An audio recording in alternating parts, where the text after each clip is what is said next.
ዛሬ ስለ አንድ አስገራሚ ተፈጥሯዊ ስጦታ እናወራለን።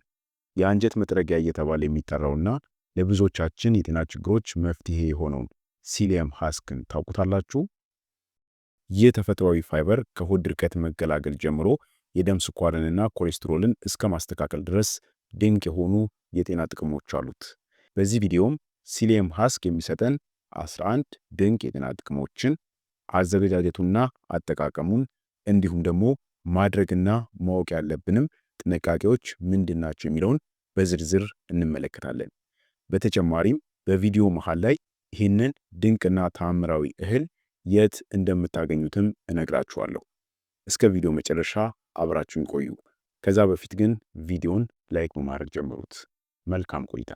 ሲሊየም ሃስክ ፕላንታጎ ኦቫታ ከተባለ የእጽዋት ዝርያ ዘር ላይ የሚገኝ የውጨኛው ሽፋን ወይም ደግሞ ቅርፊት ነው።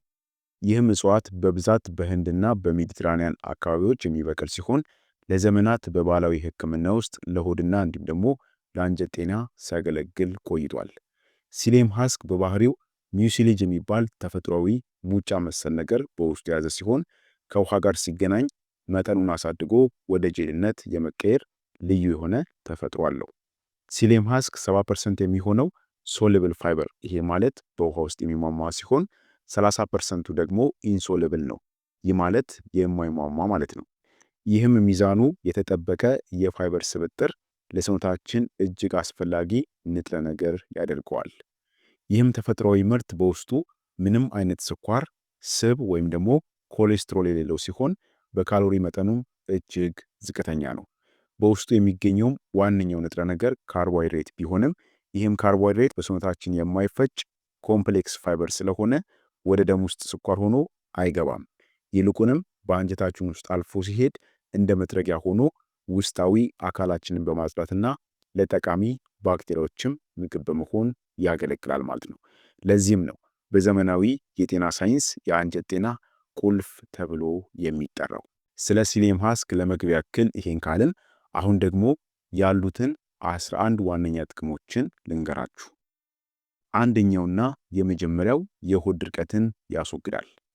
ይህ የሲሊየም ሃስክ ትልቁና የመጀመሪያው ስራው ነው። ብዙዎቻችን የሆድ ድርቀት ሲያጋጥመን የተለያዩ መድኃኒቶችን እንወስዳለን። ነገር ግን ሲሊየም ተፈጥሯዊና ለሰውነት ተስማሚ የሆነ መፍትሄ ነው። ሲሊየም ሃስክ ወደ ሆዳችን ገብቶ ከውሃ ጋር ሲገናኝ እንደ ስፖንጅ ውሃውን በመምጠጥ በአንጀታችን ውስጥ ያለውን ሰገራ ያለሰልሰዋል፣ እንዳይደርቅም ያደርገዋል።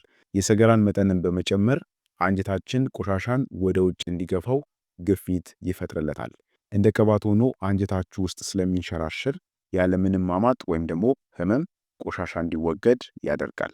ሲሊየም ሃስክ ከሌሎች የፋይበር አይነቶች፣ ይሄ ማለት ለምሳሌ እንደ ስንዴ ካሉ ፋይበሮች በበለጠ ሰገራን በማለስለስ ረገድ ውጤታማ መሆኑ በጥናት ተረጋግጧል። ሁለተኛ፣ መጥፎ ኮሌስትሮልን ይቀንሳል። ሲሊየም ሃስክ በደም ውስጥ የሚገኘውንና እንዲሁም ደግሞ ለልብ ህመም ዋነኛ መንስኤ የሆነውን መጥፎ ኮሌስትሮል፣ ይሄ ማለት ኤልዲኤል የተባለውን ኮሌስትሮል የመቀነስ ልዩ ተፈጥሯዊ አቅም አለው። ይህም ፋይበር በሰውነታችን ውስጥ ከሚገኙ የቢሊ አሲዶች ጋር በመጣበቅ ከሰውነት እንዲወገዱ ያደርጋቸዋል። ይህም ጉበት በደም ውስጥ ያለውን ኮሌስትሮል ተጠቅሞ ተጨማሪ ቢሊ አሲድ እንዲያመርት ስለሚያስገድደው በደም ውስጥ ያለው የኮሌስትሮል መጠን እንዲቀንስ ያደርጋል። በሳይንሳዊ ማስረጃ ደረጃም ሲታይ የአሜሪካው የምግብና የመድኃኒት ቁጥጥር ኤጀንሲ ሲሊየም ሃስክን አዘውትሮ መውሰድ የልብ ህመም ተጋላጭነትን እንደሚቀንስ በይፋ አረጋግጧል። በተለያዩ የህክምና ምርምሮችም በቀን 10 ግራም ሲሊየም መውሰድ መጥፎ ኮሌስትሮልን እስከ 7% ዝቅ እንደሚያደርግም ተረጋግጧል። ሶስተኛ፣ የደም ስኳር መጠንን ያረጋጋል። ሲሊየም ሃስክ በተለይ ከምግብ በኋላ የሚከሰተውን የደም ስኳር ድንገተኛ መናር በመቆጣጠር ረገድ ትልቅ የሆነ አስተዋጽኦ አለው። ይህም ፋይበር በሆድ ውስጥ በሚፈጥረው የጄል ባህሪ ምክንያትም የምንመገበው ምግብ ወደ ስኳር ተቀይሮ ወደ ደም ውስጥ የሚገባበትን ፍጥነት ያዘገየዋል። ይህም ሂደት ደግሞ ሰውነታችን ያለውን ኢንሱሊን በአግባቡ እንዲጠቀምና የስኳር መጠንም እንዲረጋጋ ያደርጋል።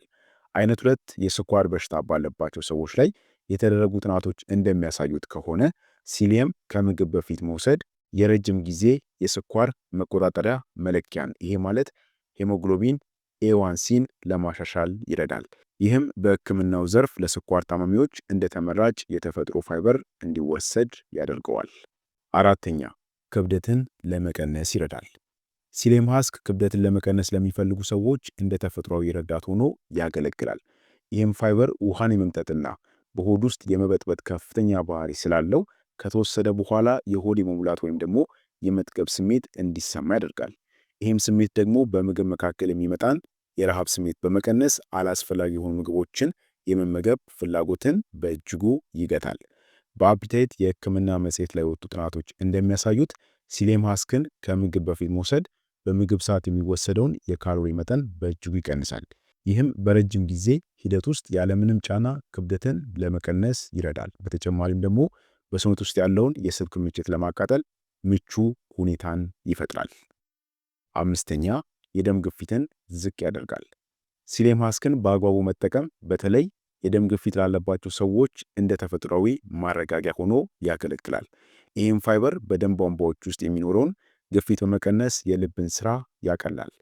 በኢሮፒያን ጆርናል ኦፍ ክሊኒካል ኒውትሪሽን ላይ የወጡ ጥናቶች እንደሚያሳዩት የሲሊየም ፋይበርን አዘውትሮ የሚወስዱ ሰዎች ላይ ከፍተኛ የደም ግፊት፣ ይሄ ማለት ሲያስቶሊክ እና ዝቅተኛው የደም ግፊት ዲያስቶሊክ መጠኖች ጉልህ የሆነ መቀነስ ታይቶባቸዋል። ይህም የደም ቧንቧዎች እንዲላሉና ደም በሰውነት ውስጥ ያለመሰናክል እንዲዘዋወር በማድረግ ለጭንቅላት ደም መፍሰስ ወይም ደግሞ ስትሮክ እና ለልብ ድካም የመጋለጥ ዕድልን በከፍተኛ ሁኔታ ይቀንሳል። ወደ ስድስተኛው ጥቅሙ ከማለፋችን በፊት ተክሉን የት እንደምታገኙ እነግራችኋለሁ ብያችሁ ነበር። ተክሉ በብዛት በሀገራችን ተፈጥሯዊ በሆነ መንገድ የሚበቅል ሳይሆን ከውጭ ሀገር በተለይ ደግሞ ከህንድ ተዘጋጅቶ የሚመጣ ነው። በሀገራችን የለም ይህ ተክል። ስለዚህ አንዳንድ ሰዎች ከቅርጹና ከባህሪው መመሳሰል የተነሳ ከተልባ ወይም ደግሞ ከቺያ ሲድ ጋር ሊያመሳስሉት ይችላሉ።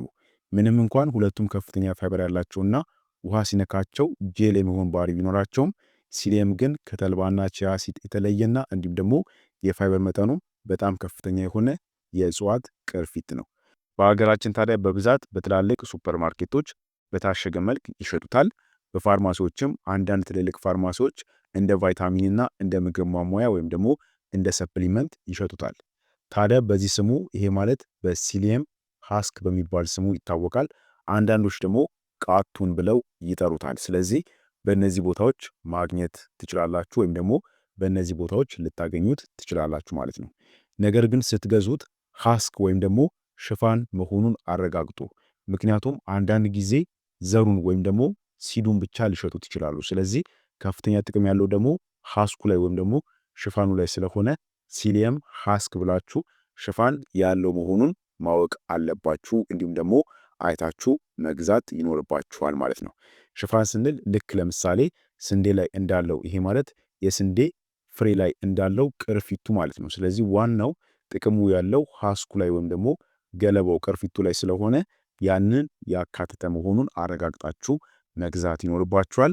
በእነዚህ ቦታዎች ሃስኩን ይሄ ማለት ሲሊየም ሃስክን ልታገኙት ትችላላችሁ ማለት ነው። አሁን ወደ ስድስተኛ ጥቅሙ እንለፍ። ስድስተኛ የአንጀት ካንሰርን ይከላከላል። ሲሊየም ሃስክ በውስጡ ከ90% በላይ ንጹህ የሆነ ፋይበር የያዘ ሲሆን በተለይ ደግሞ ሶሉብል እና ኢንሶሉብል የተባሉትን የፋይበር አይነቶች በጥሩ ሚዛን ይዟል። ይህም የንጥረ ነገር ስብጥር እንደ መጥረጊያ ሆኖ በማገልገል በአንጀት ግድግዳ ላይ ተጣብቀው የሚቀሩና ለካንሰርም መንስኤ የሚሆኑ መርዛማ ነገሮችን ጠራርጎ ያስወግዳል። ቆሻሻ በአንጀት ውስጥ የሚቆይበትንም ጊዜ ስለሚያሳጥር መርዛማ ህዋሳት ከአንጀት ግድግዳ ጋር ንክኪም እንዳይኖራቸው ያደርጋል።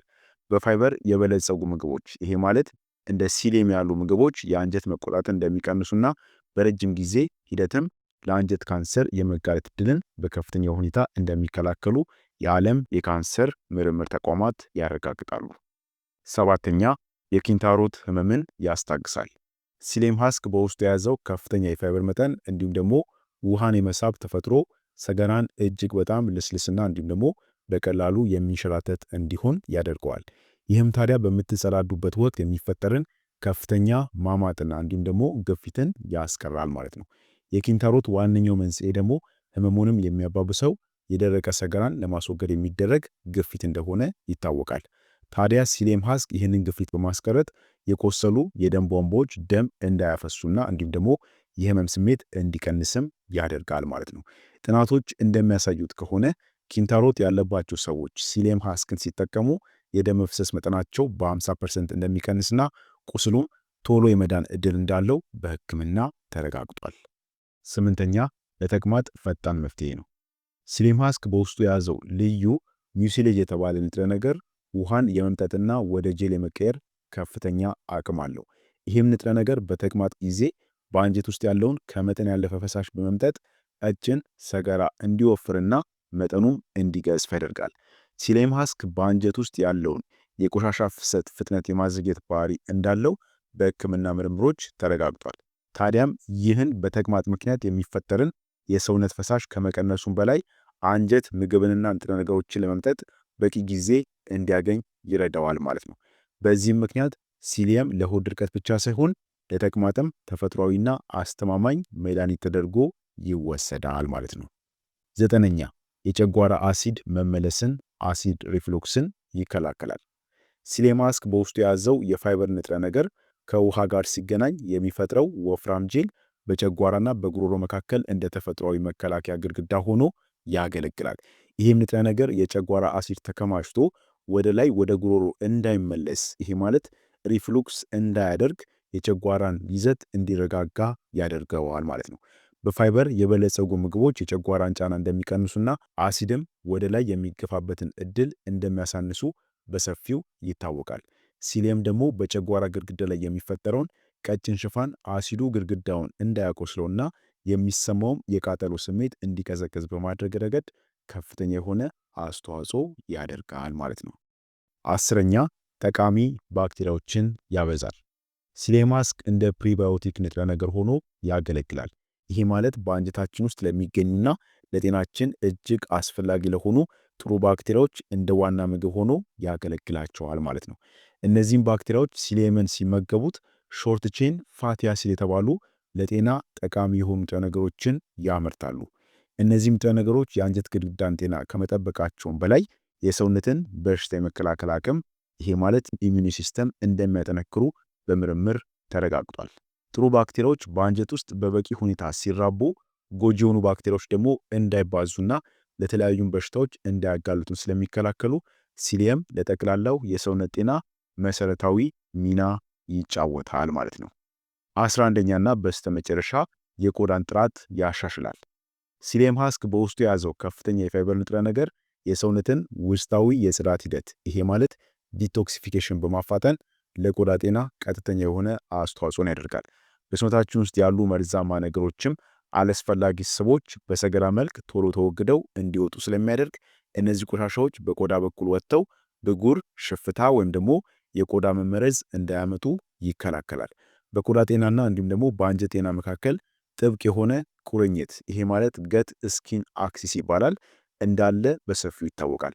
ታዲያ የአንጀት ጤና ሲታወቅ የሚፈጠሩ መርዛማ ነገሮች ወደ ደም በመቀላቀል ቆዳ ላይ እብጠትና ኢንፌክሽን ሊፈጥሩ ይችላሉ። ሲሊየም ግን አንጀትን በማጽዳት ቆዳ ንጹህ፣ ብሩህና ጤናማ እንዲሆን ያደርገዋል ማለት ነው። ስለዚህ ይህ ተአምራዊ ከእጽዋት የሚገኝ እህል እነዚህን 11 ድንቅ የሆኑ የጤና ጥቅሞችን የሚሰጥ ነው ማለት ነው። አሁን ደግሞ የሲሊየም ሃስክ ትክክለኛ አዘገጃጀትና እንዲሁም ደግሞ አጠቃቀሙን እናያለን። እንግዲህ እነዚህን ሁሉ 11 የጤና ጥቅሞችን በአንድ ላይ የያዘው ሲሊየም ሃስክን እንዴት አድርገን ለውጤት በሚሆን መልኩ ማዘጋጀትና መጠቀም እንዳለብን ደግሞ አሁን አሳያችኋለሁ። አዘገጃጀቱ በጣም ቀላል ቢሆንም ፍጥነት ግን ይፈልጋል። ሲሊየምን ስትጠቀሙ ዋናው ቁልፍ ነገር ፍጥነትና ውሃን በበቂ ሁኔታ መጠጣት ነው። ፍጥነት የተባለበት ምክንያት በውስጡ የያዘው ንጥረ ነገር ውሃን በሰኮንዶች ውስጥ የመሳብ ባህሪ ስላለው አዘገጃጀቱ ላይ ጥንቃቄ ይፈልጋል። ይህንን በደንብ መጠንቀቅ ያስፈልጋል። ስለዚህ በሁለት መልኩ ማዘጋጀትና መመገብ ትችላላችሁ። አንደኛው በፈሳሽ መልክ አንድ የሻይ ማንኪያ ወይም ደግሞ አንድ የሾርባ ማንኪያ እንደ ፍላጎታችሁ የሲሊየም ዱቄት በአንድ ትልቅ ብርጭቆ ውሃ ወይም ደግሞ ጭማቂ ውስጥ ትጨምራላችሁ። እንደጨመራችሁት ግን በፍጥነት አማስላችሁ ወዲያውኑ መጠጣት አለባችሁ። ምክንያቱም ለጥቂት ሰኮንዶች እንኳን ቢቆይ ጄል እየሆነ ስለሚወፍር ለመጠጣት ይከብዳችኋል። ሲሊየም ከክብደቱ በላይ 10 እጥፍ ውሃ የመያዝ አቅም ስላለው ፈሳሹ ሳይወፍር ወደ ሆድ መግባቱ በአንጀት ውስጥ በነፃነት እንዲንቀሳቀስ ያደርገዋል ማለት ነው። ስለዚህ ቶሎ እንደጨመራችሁ ቶሎ አማስላችሁ ቶሎ መጠጣት ይኖርባችኋል ማለት ነው። መወፈር የለበትም። ከወፈረ ለመጠጣት ይከብዳችኋል። እንዲሁም ደግሞ እንደጠጣችሁት ቶሎኑ 1 ብርጭቆ ውሃ መጠጣት አለባችሁ። ይህንን በደንብ ልታውቁ ይገባል። ሌላው ደግሞ ሁለተኛው በምግብ ውስጥ ጨምራችሁ መጠቀም ትችላላችሁ። መጠጣት ካልፈልጋችሁ በእርጎ በኦትሜል ወይም ደግሞ በሾርባ ላይ ነስንሳችሁት መመገብ ትችላላችሁ። ይህም ፋይበሩ ከምግብ ጋር ተቀላቅሎ ቀስ በቀስ እንዲፈጭና የስኳር መጠንን እንዲያመጣጥን ያደርገዋል ማለት ነው። ስለዚህ በዚህ መልኩ መመገብ ወይም ደግሞ መጠቀም ትችላላችሁ ማለት ነው። ነገር ግን አሁንም ደግሞ የምነግራችሁ በቂ ውሃ መውሰድን ነው። ሲሌሙን ከጠጣችሁት በኋላ ሌላ ተጨማሪ 1 ብርጭቆ ውሃ ወዲያውኑ መጠጣት አለባችሁ። ይህ ካልሆነ ግን ሲሌሙ በአንጀት ውስጥ ያለውን ፈሳሽ መጠጥ አድርጎት ስለሚይዘው ሆድ ላይ የመድረቅ ስሜትን ሊፈጥር ይችላል። ሲሊየም ያለ በቂ ውሃ ከተወሰደ ጥቅሙ ወደ ጉዳት ሊቀየር ስለሚችል በቀን ውስጥ ቢያንስ 2 ሊትር ውሃ መጠጣት ይኖርባችኋል። ይህ ከሲሌሙ የምታገኙት ጥቅም 100% አስተማማኝ እንዲሆን ያደርገዋል ማለት ነው። አንደኛ ቶሎ እንደጠጣችሁት በቶሎ 1 ብርጭቆ ውሃ መጠጣት አለባችሁ። ሌላው ደግሞ ቀኑን ሙሉ 2 ሊትር ውሃ ልጠጡ ይገባል። ካልሆነ ግን በፍጹም ጥቅሙን አታገኙትም።